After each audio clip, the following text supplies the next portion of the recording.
To mandatory to all, attendance must compulsory है, ठीक है। तो और सभी लोग अपना प्लीज म्यूट कर लीजिएगा, कोई बीच में डिस्टर्बेंस मत क्रिएट करना, ठीक है। तो चलिए हम लोग अपना टॉपिक स्टार्ट करते हैं। This is N topic is in LVDT, this is N linear variable differential transformer. LVDT, देखिए एलवीडीटी में सबसे पहले एक पॉइंट को आप ध्यान रखिएगा कि एलवीडीटी के कंस्ट्रक्शन तो थोड़ा बहुत आपको बेसिक आइडिया भी है और आपने एक्सपेरिमेंट भी ये देखा हुआ है।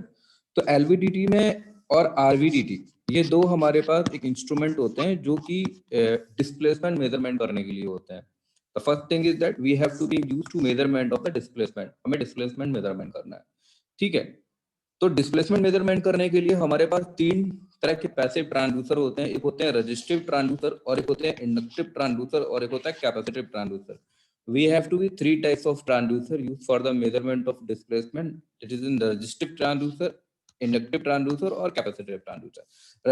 रेजिस्टिव ट्रांसड्यूसर ऑलरेडी हम आपको कंप्लीट करा चुके हैं और हमने वहां पे आपको एक वर्ड बोला था कि we have to be use for the measurement of the large displacement. Large displacement के लिए हम मेजरमेंट करने के लिए बेसिकली रेजिस्टिव ट्रांसड्यूसर को यूज करते हैं। यहाँ पे लार्ज डिस्प्लेसमेंट से मतलब मेरा ये नहीं है कि हम किलोमीटर की रेंज को मेजरमेंट करेंगे, we have to be use for the measurement of the centimetre range और we have to be some millimetre range, ठीक है। उसके बाद में हमने आपसे बोला था कि ये रेजिस्टिव ट्रांसड्यूसर होता है, ये तो मैंने आपको पहला पॉइंट बता दिया, we have to be used for the measurement of the large displacement as compared to the inductive transducer अगर हमें पता चलता एंड कैपेसिटिव ट्रांसड्यूसर। तो रेजिस्टिव ट्रांसड्यूसर वाला पार्ट हम पूरा खत्म कर चुके थे, तो we have to be already completed.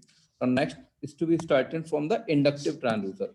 तो inductive transducer is to be measurement the displacement.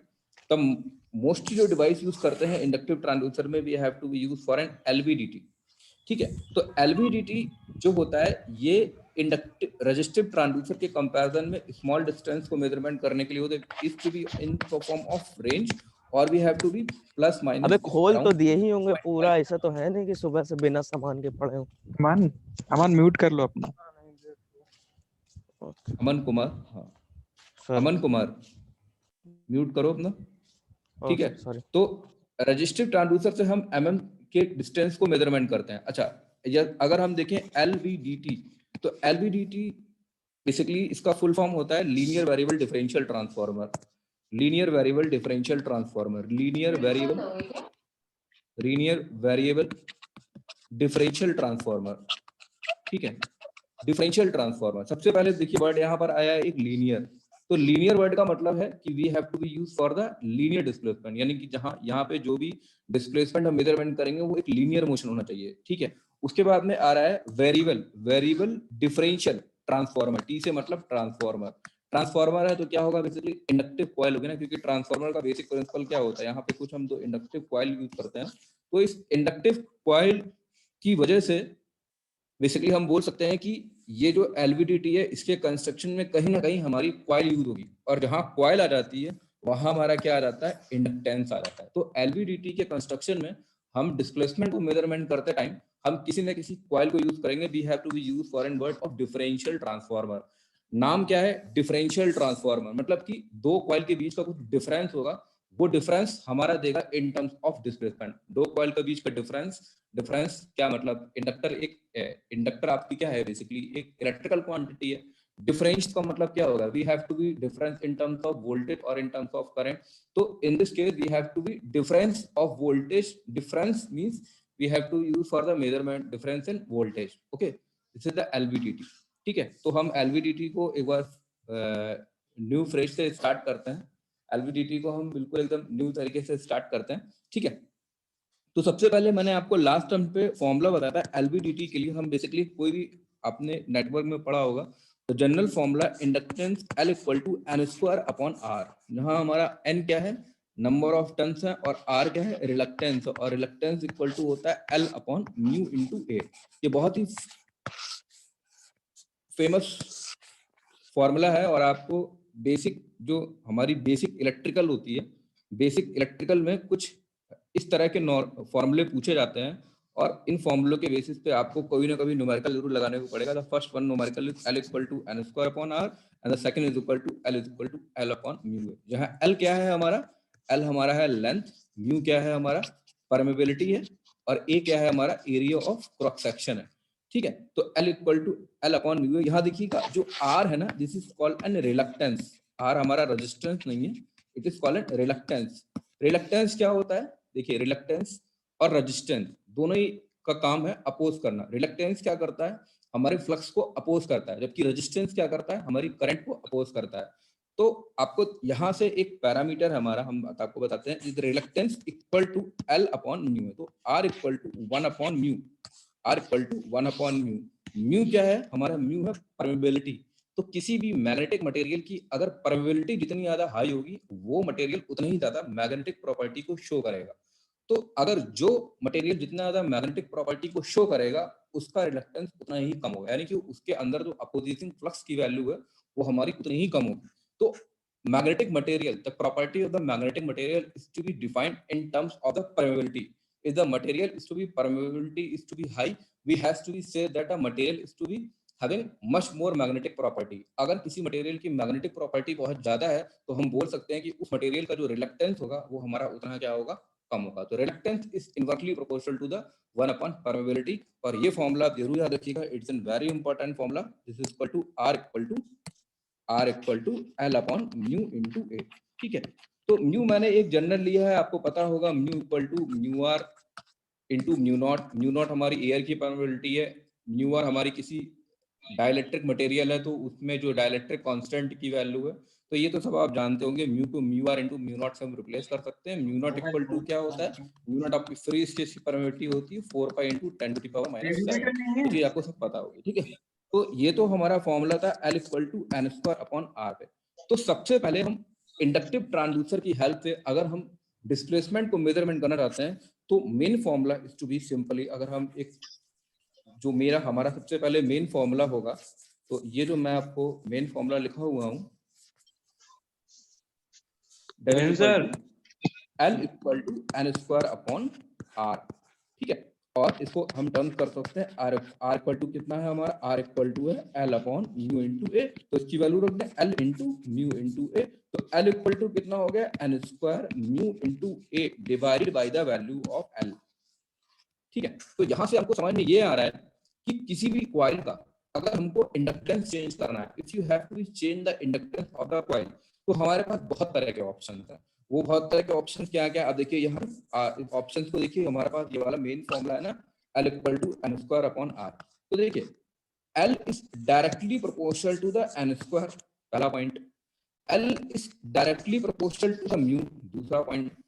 L is directly proportional to the A by L. A by L का मतलब होता है कि A by L is something is material dimension. Area हो चाहे length हो, अगर हम एरिया लेंथ को चेंज करेंगे, we have to be change the dimension of the material. तो L directly proportional to the n square, L directly proportional to the mu, और L directly proportional to the A by L, और we have to be change the material dimension. तो इस तरीके से हम इन तीन parameters को चेंज करके हम we have to be change the value of the inductance. We have to be change the value of the inductance. तो first one this, second one this, and third one this. ये तीन parameter है, इन तीन parameter को change करके हम inductance change करेंगे। और इंडक्टेंस चेंज करने के बाद में हमें उसका, तब देखिए सबसे पहले हमारा क्या होगा? डिस्प्लेसमेंट होगा। वो डिस्प्लेसमेंट क्या करेगा? वो डिस्प्लेसमेंट हमारा कुछ, अभी हम आपको पूरा एक्सपेरिमेंट करके एक्सपेरिमेंट के पॉइंट ऑफ व्यू से एक्सप्लेन करते हैं तो ज्यादा अच्छे समझ में आएगा। सबसे पहले हमने क्या किया कि सपोज ये हमारे पास कुछ इस तरीके से कोई कॉइल है, ये हमारे पास कोई कॉइल है। ठीक है। और ये ए पॉइंट है, ये बी पॉइंट है, और ये बीच में हमारा पॉइंट क्या है? सी है। यहाँ पे हमारा क्या लगा हुआ है? कोई वाइपर लगा हुआ है। We have to be a simple a wiper. यहाँ पे हमारा क्या है? यहाँ पे हमारा सिंपल एक वाइपर लगा हुआ है। और इस वाइपर ये क्या कर सकता है? ये वाइपर हमारा अपवर्ड और डाउनवर्ड मोशन कर सकता है। ये वाइपर क्या कर सकता है हमारा? ये वाइपर जो हमारा है ये अपवर्ड और डाउनवर्ड मोशन कर सकता है। हमने क्या कर रखा है? इस वाइपर से हमने कुछ अपना जो भी हमें डिस्प्लेसमेंट मेजरमेंट करना है, सपोज हम मान लेते हैं कि हमें जो आपने देखा होगा जो क्या कहते हैं, जब आप अपनी बाइक साइकिल या फिर क्या कहते हैं बाइक में जो एयर का जब आपका प्रेशर कम हो जाता है टायर में, तो we have to be use for an pressure gauge. ठीक है। हमारा मेन टारगेट ये है कि हम जो प्रेशर गेज है, उस प्रेशर गेज के जो आउटपुट है, उस प्रेशर गेज के आउटपुट को हम वोल्टेज की फॉर्म में लेना चाहते हैं। आपने देखा होगा ना वहां पे, अगर आप साइकिल वो अगर आप बाइक वगैरह में आप जो वहाँ पे प्रेशर गेज होता है जिससे आपको वो टायर्स का प्रेशर चेक करता है। तो वो हम ये चाहते हैं कि जो हमारे वो टायर का प्रेशर चेक हो रहा है वो हम उस वैल्यू को बेसिकली मेजरमेंट करना चाहते हैं इन टर्म्स ऑफ वोल्टेज, यानी जो आपको डायल में मोशन दिख रहा है उस मोशन को बेसिकली हम चाहते हैं कि वो हमको वोल्टेज की फॉर्म में दिखे। This is by our objective, ठीक है। तो उसको इंडक्टिव ट्रांसड्यूसर की हेल्प से हम कैसे मेजरमेंट करेंगे? देखिए, सबसे पहले क्या है कि यहाँ पे आपका एक प्रेशर गेज, ये प्रेशर गेज है आपका, this is N pressure gauge, और यहाँ पे कुछ डायल का इस तरीके से मोशन है। थोड़ा सा इसको मैं रफ कर देता हूँ।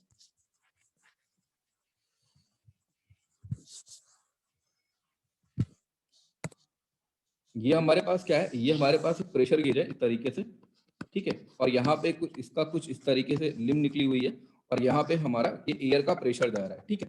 अब एयर के प्रेशर से क्या होगा कि ये डायल है, ये डायल क्या कर रहा है, आप देखते हैं ना कि ये निडल मूव करती है, निडल मूव कर रही है, यानी निडल में क्या हो रहा है, डिस्प्लेसमेंट हो रहा है। और जो निडल का डिस्प्लेसमेंट है वो हमने क्या किया है, वो निडल का डिस्प्लेसमेंट हमने इस वाइपर से क्या कर दिया, कनेक्ट कर दिया। पहले क्या था, ये निडल जीरो पोजीशन पे थी, और जैसे जैसे प्रेशर बढ़ेगा तो ये निडल क्या करेगी, आपकी मूव करेगी। जो एयर, जो प्रेशर गेज के अंदर जो आपकी निडल है वो क्या करेगी, मूव करेगी। जब वो निडल मूव करेगी तो वो निडल देखिए किससे कनेक्टेड है, इस पर्टिकुलर वाइपर से कनेक्टेड है, इस पर्टिकुलर वाइपर से कनेक्टेड है।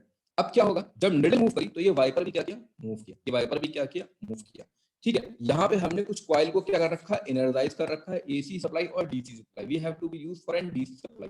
अब मैग्नेटिक इफेक्ट वगैरह को निगलेक्ट चाहते हैं, क्योंकि एसी सप्लाई को अगर हम लेंगे तो हमारे पास एक एक्सटर्नल मैग्नेटिक फील्ड आता है, हम उसको बेसिकली निगलेक्ट करके चल रहे हैं। तो we have to use for simple DC supply, ठीक है। और आप एसी सप्लाई भी यूज कर सकते हैं। यहाँ पे ज्यादा मत सोचिएगा कि इंडक्टर फुल्ली चार्ज हो जाएगा तो शॉर्ट सर्किट हो जाएगा, ऐसी कंडीशन नहीं है, ठीक है। तो यहाँ पे क्या किया हमने कि इसके बेस में हमने ये इसको कनेक्ट किया। अब क्या किया हमने, इस कॉइल को एनर्जाइज किया। इस कॉइल को एनर्जाइज किया तो आप जानते हैं, आपने प्रिंसिपल पढ़ा होगा सेल्फ इंडक्टेंस। सेल्फ इंडक्टेंस का मतलब क्या होता है, सेल्फ, सेल्फ का मतलब क्या होता है कि कॉइल सिर्फ एक ही होगी और उसके अंदर फ्लक्स आ जाएगा, ठीक है। म्यूचुअल इंडक्टेंस का मतलब क्या होता है, हमारे पास दो कॉइलें होती हैं, क्योंकि उसका नाम है म्यूचुअल। तो म्यूचुअल में हम हमेशा क्या करते हैं, हम दो कॉइल्स को यूज करते हैं। वी हैव टू बी, अगर हमें म्यूचुअल इंडक्टेंस का फिनोमेना को वेरीफाई कराना है तो हमारे पास कम से कम दो कॉइलें होनी चाहिए। और अगर हम सेल्फ इंडक्टेंस के फिनोमेना को मेजरमेंट करना चाहते हैं, we have to be simple single coil, ठीक है। तो हमने ये जो प्रिंसिपल जो मैं बता रहा हूँ, it is principle basic on the self inductance principle, ठीक है।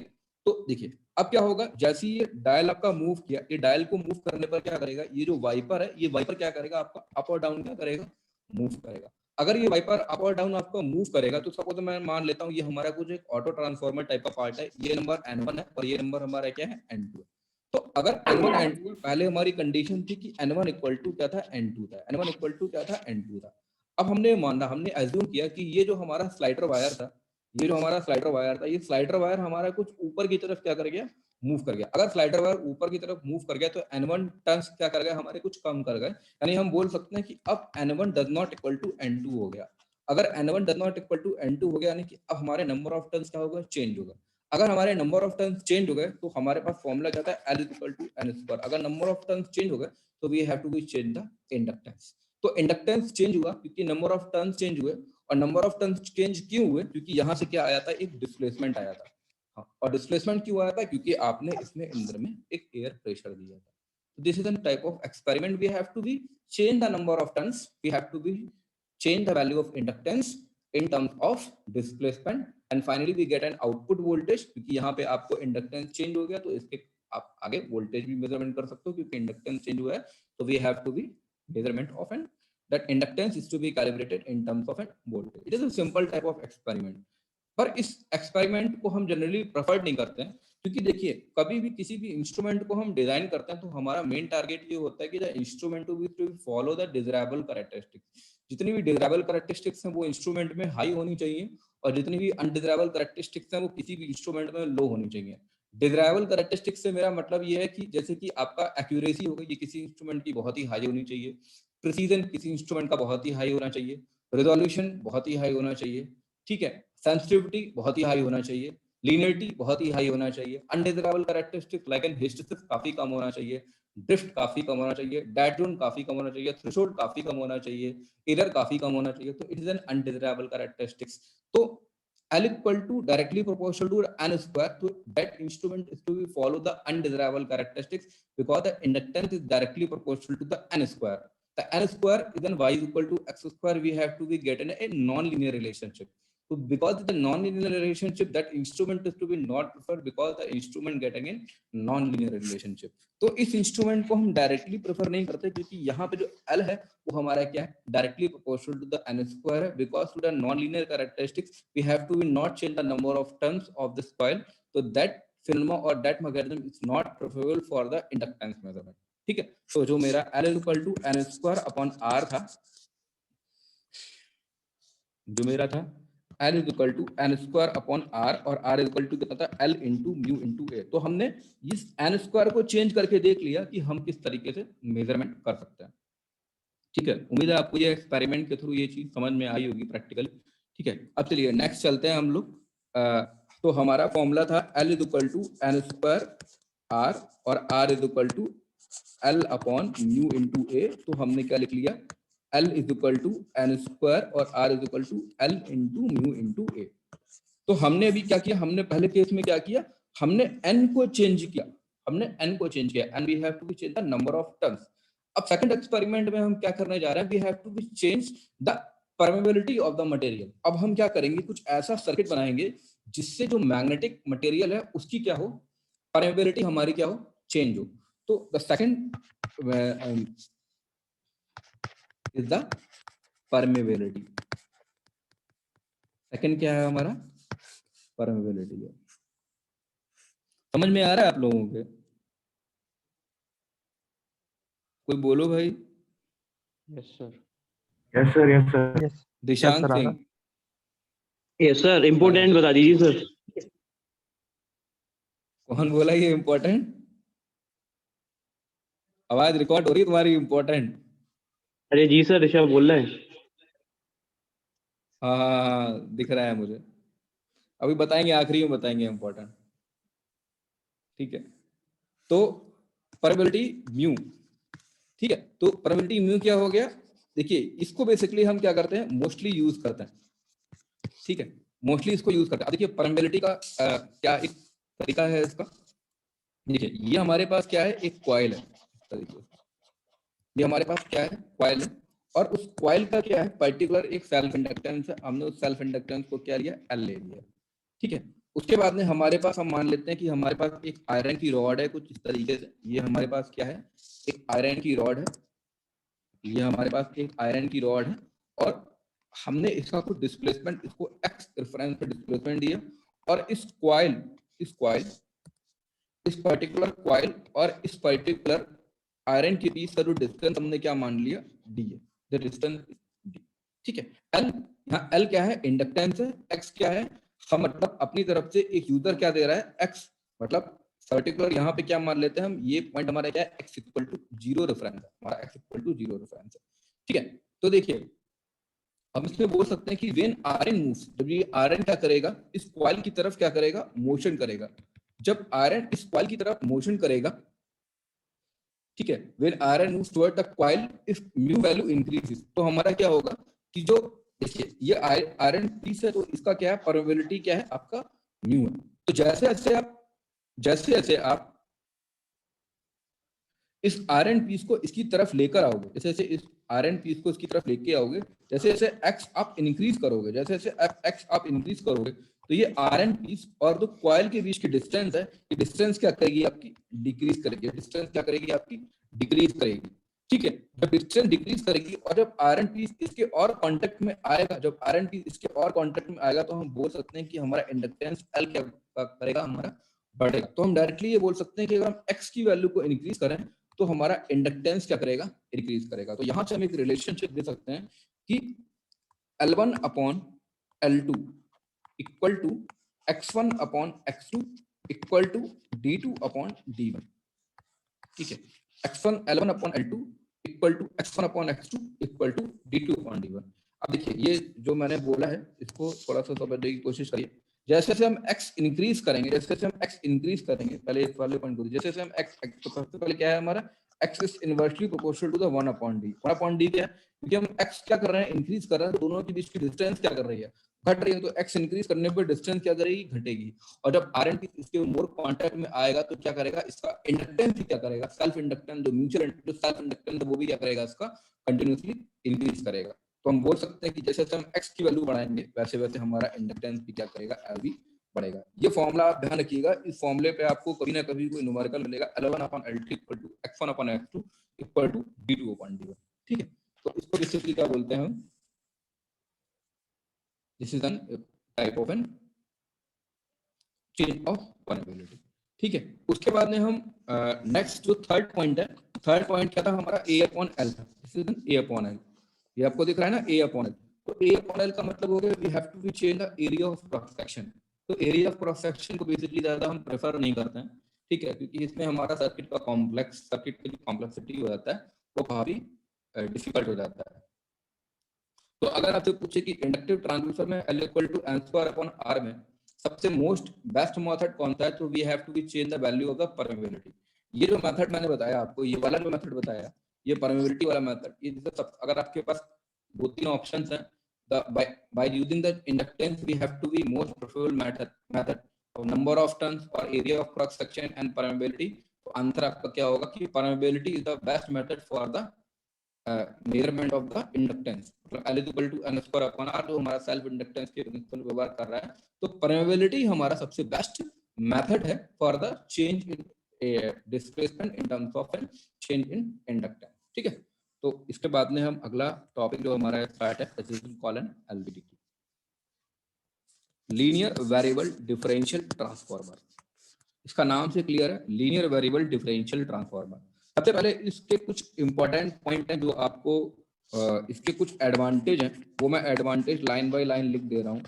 देखिए आप लोग भाई लिखते रह करिए आप लोग, मैं ऐसे पर्टिकुलर ज्यादा नोट्स बना के नहीं दे पाऊंगा क्योंकि हम शॉर्ट में लिखेंगे। ठीक है, आप लोग कॉपी पेन लेके बैठिए और अपना लिखिए। ठीक है, सबसे पहले LVDT में सबसे इंपॉर्टेंट पॉइंट है, it has high sensitivity. It has high sensitivity. ये जो मैं पॉइंट लिख रहा हूँ, ये आपके कंपटीशन एग्जाम में ऑब्जेक्टिव पॉइंट ऑफ व्यू से बहुत ही इंपॉर्टेंट पॉइंट है। It's an high sensitivity. LVDT की सेंसिटिविटी सब बहुत ही ज्यादा होती है। दूसरा पॉइंट ये है, it has less affected by supplied voltage as well as frequency. ये सप्लाइड वोल्टेज एंड फ्रीक्वेंसी दोनों से काफी क्या होता है, लेस अफेक्टेड होता है। It's less affected bye supply voltage and frequency. Third point क्या है, थर्ड पॉइंट ये है कि it is less affected of stray magnetic field. Stray magnetic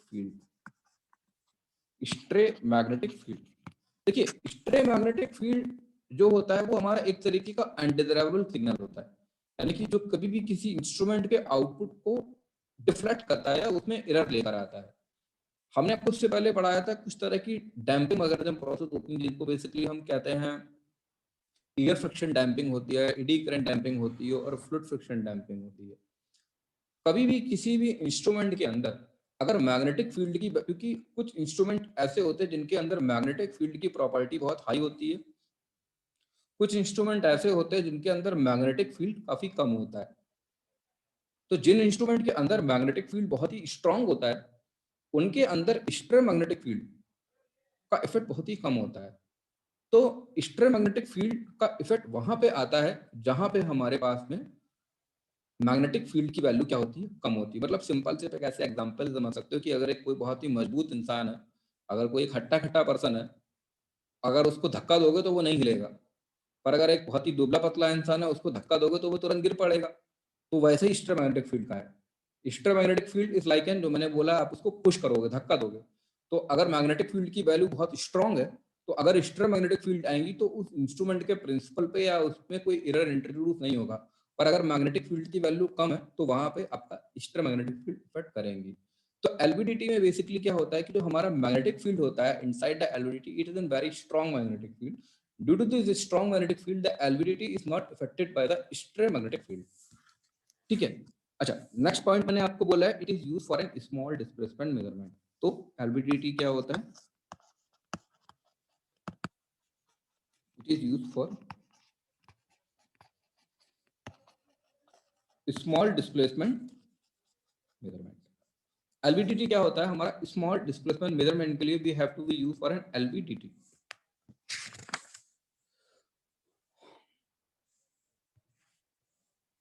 ठीक है। तो एलवीडीटी में सबसे पहले मैं आपको बता देता हूँ कि एलवीडीटी के अंदर हमारे क्या होती हैं, 3 कॉइल्स होती हैं।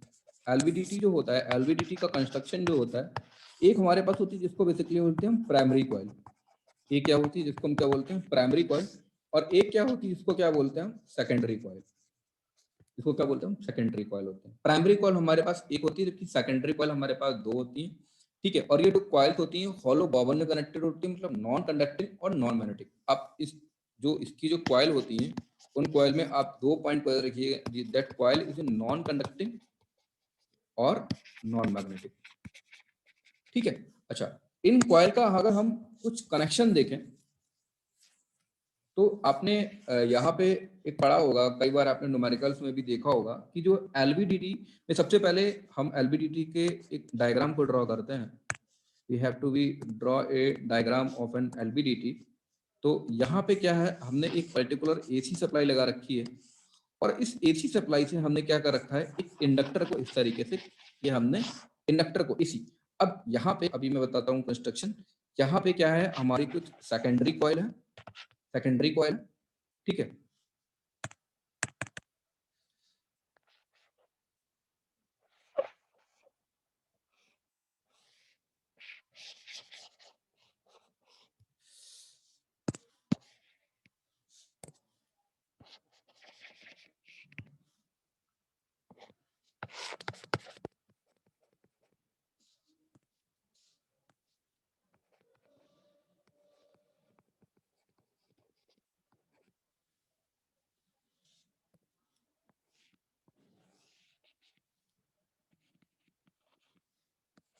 देखिए, एलवीडीटी में सबसे पहले आप 2 पॉइंट का याद रखिए कि एलवीडीटी में जो भी हम सप्लाई वोल्टेज दे रहे हैं, वो जो सप्लाई वोल्टेज का रेंज है, ये कितना है, 1 to 15 volt. 1 to 15 volt AC है। आपको कहीं क्वेश्चन में ये मिल सकता है, what is the applied voltage range of the LVDT, the answer will be 1 to 15 volt. आपसे पूछ सकता है what is the frequency of this LVDT, the answer is to be 50 hertz to 20 kilohertz. LVDT की जो frequency क्या होगी, 50 hertz और 20 kilohertz के बीच में होगी। यहाँ पे एक क्वेश्चन आपको बहुत ही मतलब मिलता है, एलवीडीटी के कनेक्शन के बारे में पूछता है, what is the connection of an LVDT. तो एलवीडीटी में आपको दिख रहा है कि 1 प्राइमरी कॉइल है। 1 क्या है, प्राइम, इसको बेसिकली इस पार्ट को क्या बोलते हैं, that is part is called primary coil. ये क्या है, हमारा एक प्राइमरी कॉइल है, प्राइमरी कॉइल। ये हमारा क्या है, प्राइमरी कॉइल है। और ये जो पार्ट है, इस पार्ट को क्या बोलते हैं, this part is to be called as an secondary coil, is called secondary coil. ठीक है। तो हमारे पास एक प्राइमरी कॉइल है और 2 सेकेंडरी कॉइल है, and 2 secondary coil is to be connected in series in opposite phase. ये वर्ड आप ध्यान रखिएगा, आपको कभी ना कभी ये न्यूमेरिकल कहीं ना कहीं किसी एग्जाम में देखने को मिलेगा। Connected with series and opposite phase, opposite phase, connected series with an opposite phase, connected series with an opposite phase। तो ये सीरीज में कनेक्टेड है और अपोजिट फेज में कनेक्टेड है। तो ये अपोजिट फेज यानी कि the secondary coil is to be connected in series in opposite phase, it is very important. ठीक है। अच्छा, अब देखिए यहाँ पे एक पार्ट देखिए कि अगर हम इसमें डिस्प्लेसमेंट x देते हैं, तो हम ये मानते हैं कि जो कोर है हमारी वो नल पोजीशन पे। हमने मान लिया कि यहाँ पे जो वोल्टेज हमारा कितना है, VS1 वोल्टेज है, और इसके अक्रॉस जो यहाँ वोल्टेज आ रहा है, दैट इज VS2 वोल्टेज, और difference equal to VS1 minus VS2। The difference of voltage equal to simply called as VS1 minus VS2। अब देखिए, सबसे पहले हमारे क्या था, कोर हमारी मिडिल में थी। जब कोर हमारी मिडिल में थी तो क्या हुआ कि प्राइमरी कॉइल से जितना फ्लक्स पास हो रहा था, जितना प्राइमरी कॉइल से फ्लक्स पास हो रहा था, उतना ही फ्लक्स हमारा सेकेंडरी कॉइल से पास हो रहा था। जब दोनों कॉइल से बराबर फ्लक्स पास हो रहा था, तो हम बोल सकते हैं कि जब दोनों कॉइल से बराबर फ्लक्स पास हो रहा था, तो फाइनली हमारा आउटपुट क्या है, V equal to VS1 minus VS2 है। जब बराबर फ्लक्स पास हो रहा था, तो उसकी वजह से हमारा आउटपुट कैसा आ रहा था, 0 आ रहा था। और जब हमने कोर को मोशन अपवर्ड डायरेक्शन में कराया, जब कोर को हमने मोशन अपवर्ड डायरेक्शन में कराया, तो हमने देखा कि जो प्राइमरी फ्लक्स था, उस प्राइमरी फ्लक्स से, प्राइमरी कॉइल से हमारा फ्लक्स की वैल्यू ज्यादा पास हुई। तो हमारा जब प्राइमरी फ्लक्स से हमारी फ्लक्स की वैल्यू ज्यादा पास हुई, तो हम बोल सकते हैं कि इस केसेस में हमारा VS1 VS2 से क्या हो गया, ज्यादा हो गया।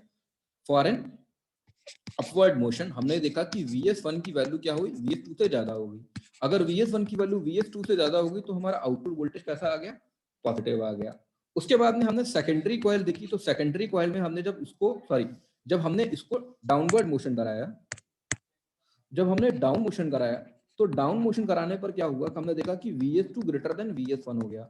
जब VS2 ग्रेटर देन VS1 हो गया तो हमारा आउटपुट कैसा आ गया, नेगेटिव आ गया। आउटपुट कैसा आ गया हमारा, नेगेटिव आ गया। अच्छा, आउटपुट हमारा कैसा आ गया, हमारा नेगेटिव आ गया। अच्छा, आपने LVDT का ये जो डायग्राम पढ़ा होगा, मैं ड्रॉ करता हूं यहां से, कि अगर हम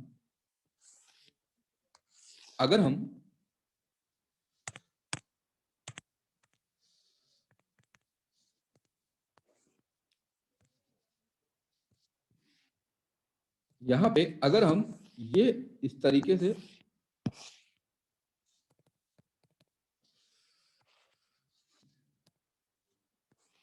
अगर कुछ इस तरीके से हम, ये हमारा क्या है, एक डिस्प्लेसमेंट एक्सिस x है और ये हमारा आउटपुट वोल्टेज है।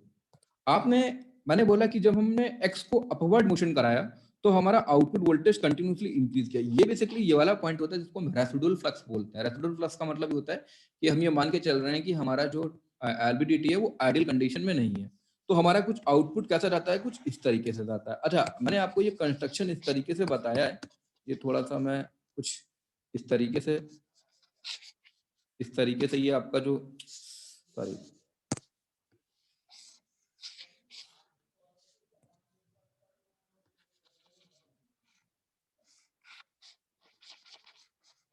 ठीक है, ये हमारा कुछ LVDT की ये कुछ इस तरीके से कोर हमारी यहाँ पे है, ये हमारी कुछ कोर यहाँ पे है। ठीक है, तो अब देखिए ये कोर क्या है आपकी, ये कोर क्या कर रही है आपकी, अप मोशन कर रही है। तो एक पर्टिकुलर पॉइंट ऐसा आएगा कि कोर अपनी पोजीशन पर क्या पड़ जाएगी, मैक्सिमम पोजीशन पर पहुंचे, क्योंकि अगर कंटिन्यूसली आप अप मोशन कराते रहोगे तो एक पॉइंट ऐसा आएगा कि कोर जो है बाहर ही निकल जाएगी, मतलब कोर से आउटवर्ड ही निकल जाएगी। ऐसा नहीं कर सकते कि कोर को आप मैक्सिमम एक अपवर्ड पोजीशन पे जाते तो फाइनली हमारा आउटपुट क्या हो जाएगा, यहाँ पे कुछ सैचुरेट हो जाएगा। तो आउटपुट दिन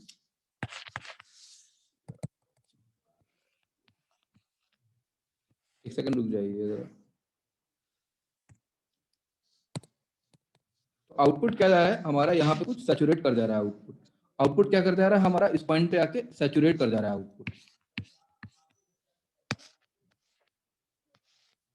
आउटपुट क्या कर जा रहा है हमारा, कुछ सैचुरेट कर जा रहा है इस पॉइंट पे आउटपुट। तो अगर हमारा आउटपुट सैचुरेट कर जा रहा है तो हम बोल सकते हैं कि इस पॉइंट पे हमारा आउटपुट क्या कर गया, सैचुरेट कर गया। अगर आउटपुट हमारा इस पॉइंट पे पर्टिकुलर सैचुरेट कर गया, क्योंकि हमने इसको क्या कर दिया, अपवर्ड डायरेक्शन में क्या कर दिया, मोशन कर दिया। तो इसकी वजह से क्या होगा कि जब हमारा आउटपुट सैचुरेट कर गया, ठीक है, तो ये ग्राफ कैसा आएगा, कुछ इस तरीके से आपका कांस्टेंट ग्राफ आएगा। We have to use for an constant graph. ठीक है, उसी तरीके से अगर आपने इसको डाउनवर्ड मोशन कराया, तो डाउनवर्ड मोशन कराने पर क्या होगा कि देखिए मैंने आपको बोला कि जो आउटपुट वोल्टेज हमारा कैसा होगा, आउटपुट वोल्टेज हमारा कैसा होगा, आउटपुट वोल्टेज हमारा निगेटिव होगा। अगर हमारा आउटपुट वोल्टेज निगेटिव होगा तो उस केसेस में क्या रहेगा कि ये हमारा जो रिस्पॉन्स है, आउटपुट वोल्टेज निगेटिव आ रहा है, तो आउटपुट वोल्टेज निगेटिव आ रहा है तो उसका ग्राफ कैसा होना चाहिए, यहाँ पे नहीं होना चाहिए। पर बेसिकली हम ये मानते हैं कि हमने यहाँ पे फेस सेंसिटिव डिटेक्टर, देखिए LVDT में जो अंदर इंस्ट्रक्शन होता है उसमें अगर हम फेस सेंसिटिव डिटेक्टर को यूज करेंगे तभी आउटपुट वोल्टेज हमको नेगेटिव देगा। अदरवाइज अगर हम फेस सेंसिटिव डिटेक्टर नहीं यूज करेंगे तो हमको आउटपुट वोल्टेज फिर से क्या करेगा, अगर डाउनवर्ड मोशन करेंगे तो फिर से हमें वोल्टेज क्या देगा, पॉजिटिव ही देगा। ये बात ध्यान रखिएगा, ये अच्छा क्वेश्चन है कि आपसे कोई पूछ सकता है कि LVDT में आउटपुट वोल्टेज तो नेगेटिव आ रहा है बट इसका जो कैरेक्टरिस्टिक्स ड्रॉ करते हैं सेकंड क्वाड्रेंट में क्यों जा रहा है।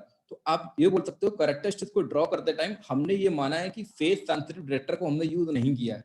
अगर हम फेस सेंसिटिव डिटेक्टर को यूज करेंगे तो अगर हम x की वैल्यू को नीचे करेंगे तो फिर हमारा फाइनली आउटपुट वोल्टेज भी कैसा आएगा, नेगेटिव आएगा।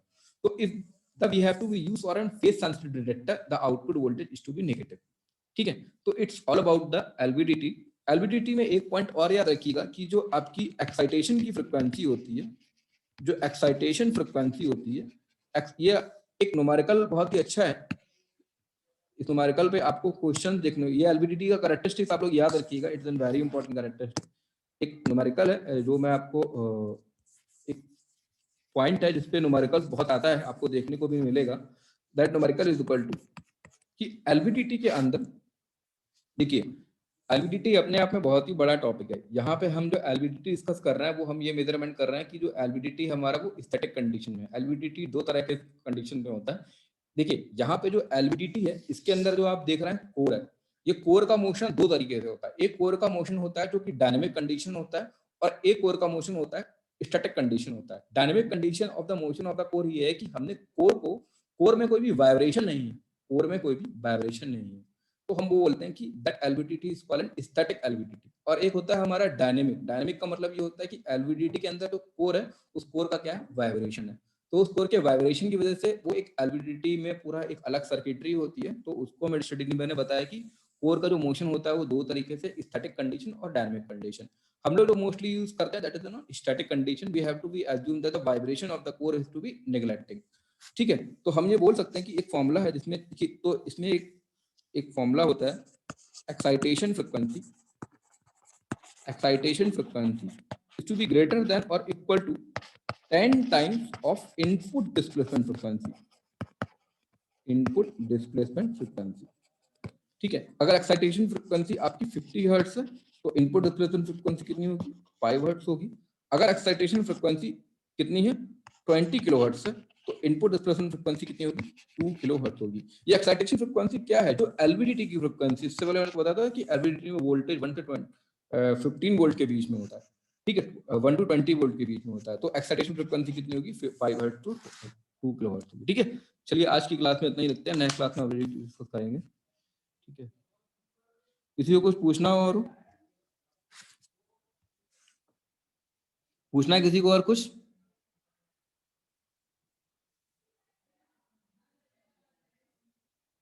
पूछना है किसी को? सर विशाल सिंह। एक्साइटेशन हाँ बोलो बोलो बोलो, जल्दी बोलो, टाइम खत्म होने वाला है, बोलो। फ्रीक्वेंसी वाली चीज एक बार फिर से तेज बता बोलो, आवाज दीजिए नहीं आ रही है मुझे। सर। क्या कह रही हो बेटा? एक्साइटेशन फ्रीक्वेंसी वाली चीज एक बार फिर से बता दीजिए। एक्साइटेशन फ्रीक्वेंसी बेटा जो है, जब हम एसी सप्लाई अप्लाई करते हैं ना, एसी वोल्टेज, तो एसी वोल्टेज किसी पर्टिकुलर फ्रीक्वेंसी का होगा ना, वही फ्रीक्वेंसी हमारी excitation frequency mean the source frequency. ठीक है, चलिए ठीक है, फिर आप लोग जाइए। ठीक है, कल की क्लास करते हैं। ठीक है, थैंक यू।